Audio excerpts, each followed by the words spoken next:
Part 1. The number one enemy. My name is Maya. I am a student. People say I am a good student. I like to read books. I like to study. And I love the stars. The night sky is a big book with many interesting stories for me. My room does not have pictures of singers or actors. It has a big star map on the wall and a small telescope next to the window. It is a very special gift from my father. At school, everything is almost perfect. I have good friends, good teachers, and I like my classes. But there is one problem. A big problem. The problem's name is Leo. Leo is in my class. He is the star of the school. He is tall, has black hair, and a smile that makes many girls look at him. He is the captain of the basketball team. He is also very good at science and math. He is smart, fast, and he likes to compete. He especially likes to compete with me. We are very different. I am quiet, he is loud. I like the library, he likes the sports field. I read a book for many hours. He can solve a hard math problem in a few minutes. We are like the moon and the sun. We are never together in a peaceful way. In Mr. Min's math class, he asks a hard question. I need a few seconds to think. But when I find the answer, Leo's hand is already up. Teacher, I have the answer, he says with a loud, confident voice. And, of course, his answer is correct. He looks at me and smiles. It is not a friendly smile. It is the smile of a winner. In Ms. Land's literature class, we talk about a poem. I love literature. I can feel the writer's feelings. I share my ideas. Ms. Land nods. But then, Leo raises his hand.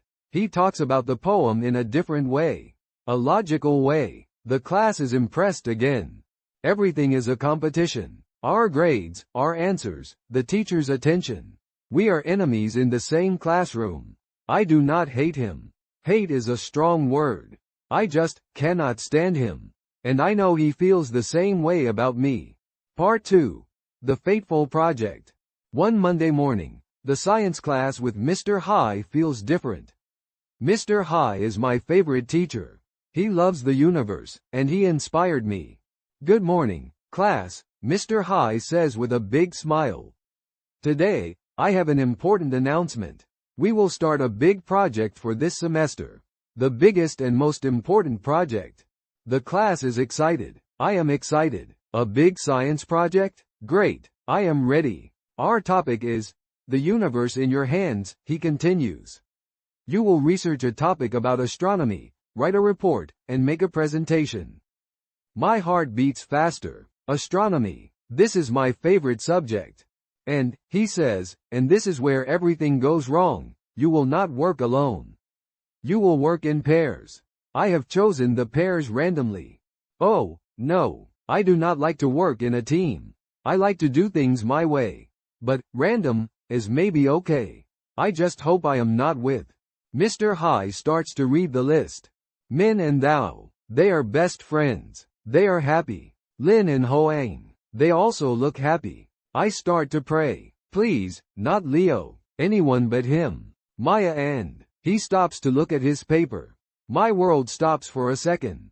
And Leo. It is very quiet around my desk. I turn to look at Leo.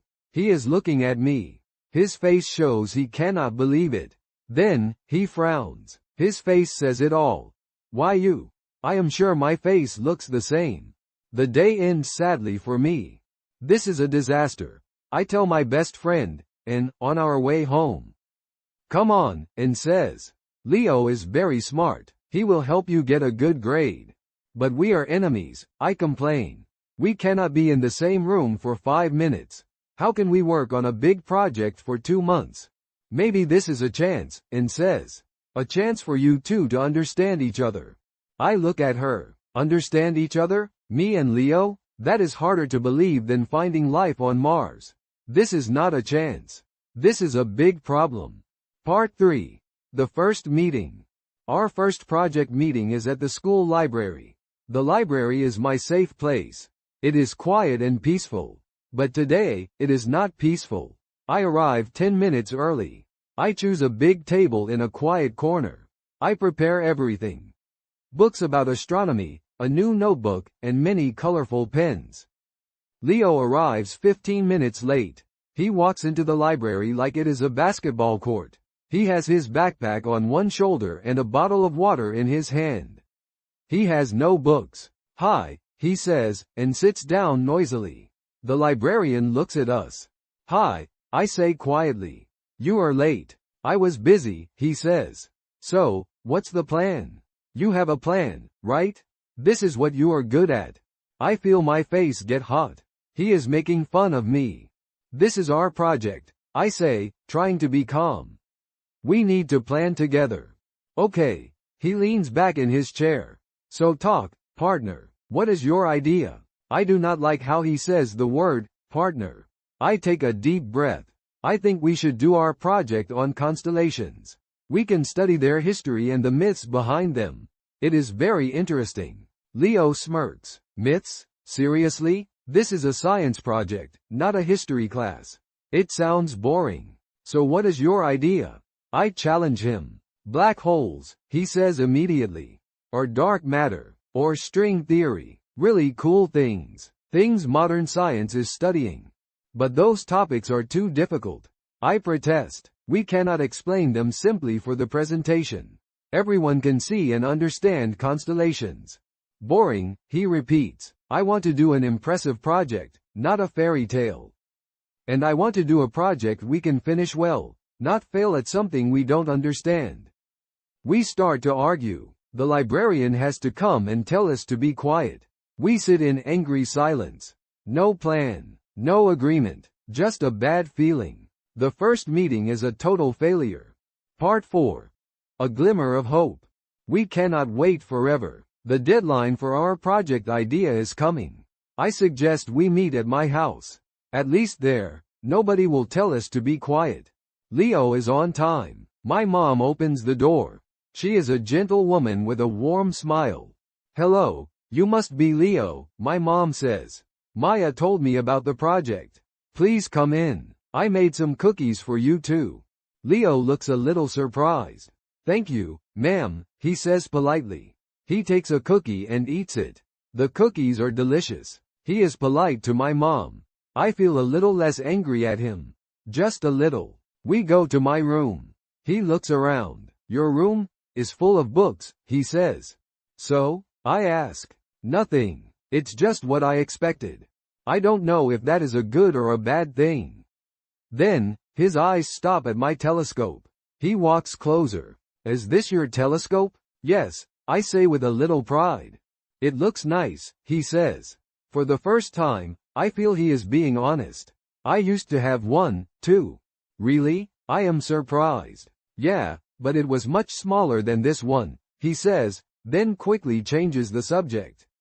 "Okay, let's get back to our disaster project." The friendly moment is gone. We start our fight again. Black holes versus constellations. But this time, after half an hour, Leo suddenly says, "Okay, stop." He sighs. "If we continue like this, we will get an F." I am silent. He is right. "How about this?" he suggests, looking at me. "We combine both ideas. First, you talk about the constellations, how ancient people saw the sky, their stories. Then, I will talk about modern discoveries, how those stars are born, and how they die, maybe becoming a black hole. We connect the past and the present." I am stunned. That is, not a bad idea. In fact, it is a very good idea. It is balanced, and it allows both of us to work on the part we love. "Okay," I say slowly. "That idea is pretty good." Leo looks relieved. "See, I can be smart sometimes." I have to smile, only sometimes. He smiles back, a real smile, not a competitive one. In my room, with all my books and star maps, we finally have a small peace treaty. There is a little hope for our project. Part 5.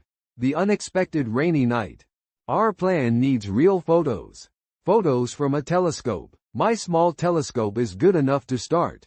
We decide to meet at the park on a weekend evening. There is less city light there.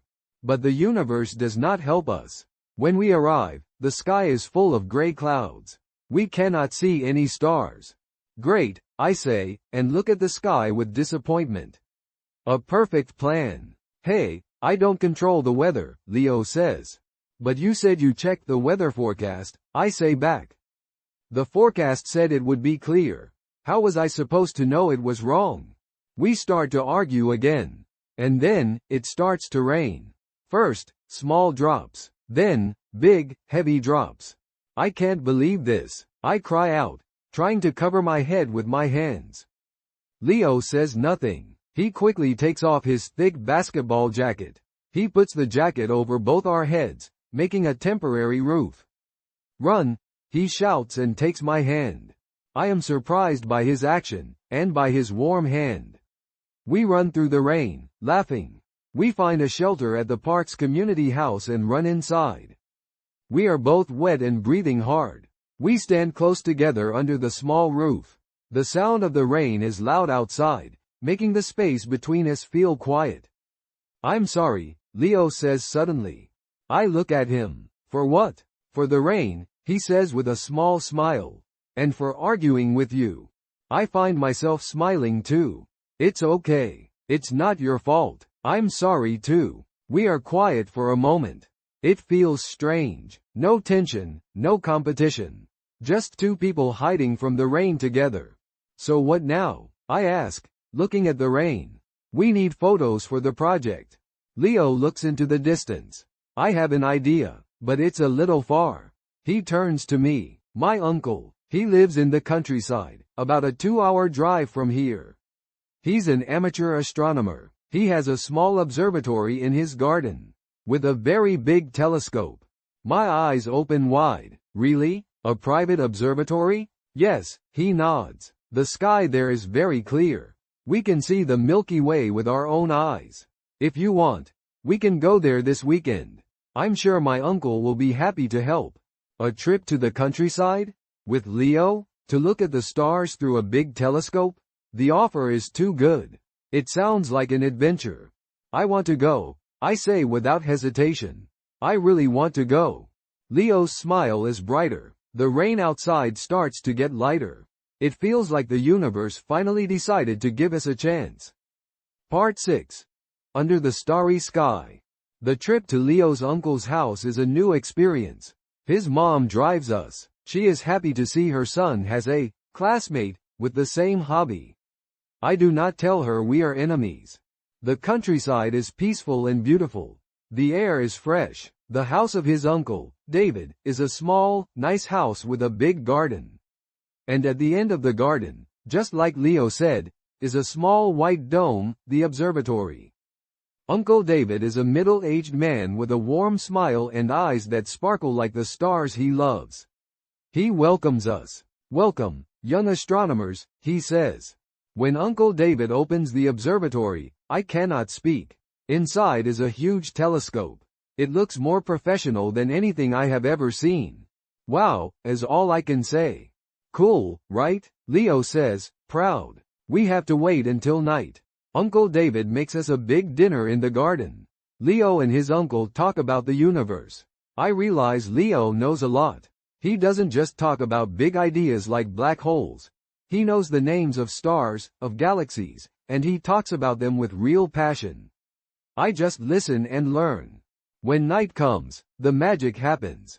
Uncle David opens the dome of the observatory. The night sky appears. I have never seen a sky like this before. Millions, billions of stars are shining in the black sky. The Milky Way is like a silver river across the sky. It is spectacular.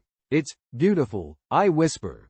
Yeah, Leo says next to me. His voice is also full of wonder. That night, we work together perfectly. Uncle David shows us how to use the telescope. We see Jupiter with its 4 moons. We see the clear rings of Saturn. I find my favorite constellations, and Leo points the telescope at them. I tell him the story of Orion the Hunter, of Queen Cassiopeia. He listens carefully. He does not laugh. He shows me where to find the Orion Nebula, a giant star nursery, where new stars are being born. Through the lens, it is a beautiful cloud of pink, purple, and blue. We take many beautiful photos for our project. Later, Uncle David leaves us alone. We sit on the grass outside the observatory, looking up at the sky. I didn't know you liked the stars so much, I say. Leo is quiet for a long moment. It was my dad, he says softly. When I was a kid, he bought me a telescope. We used to look at the moon together. He said every star is a world, and the universe is endless. His voice is sad. My dad passed away a few years ago. I don't know what to say. I just sit quietly next to him. Every time I look at the stars, he continues, I feel like my dad is still out there somewhere. I feel closer to him. I suddenly understand. This loud, strong boy also has a sad, quiet corner in his heart. His love for the stars is as deep as mine, but it comes from a different place. My telescope, I say softly, was a gift from my dad too. Leo turns to look at me. In the silver light of the stars, I see understanding in his eyes. He smiles, a gentle and slightly sad smile. That night, under the starry sky, we are not enemies anymore. We are two souls who have found something in common, a quiet understanding. Our universes do not seem so far apart anymore. Part 7. New Feelings. That trip changed everything. Back at school on Monday, something feels different. When I walk past the basketball court, Leo is there. He sees me, stops, and nods. Not a smirk, but a real nod. I nod back and feel my heart skip a beat. In class, our competition is not so intense anymore.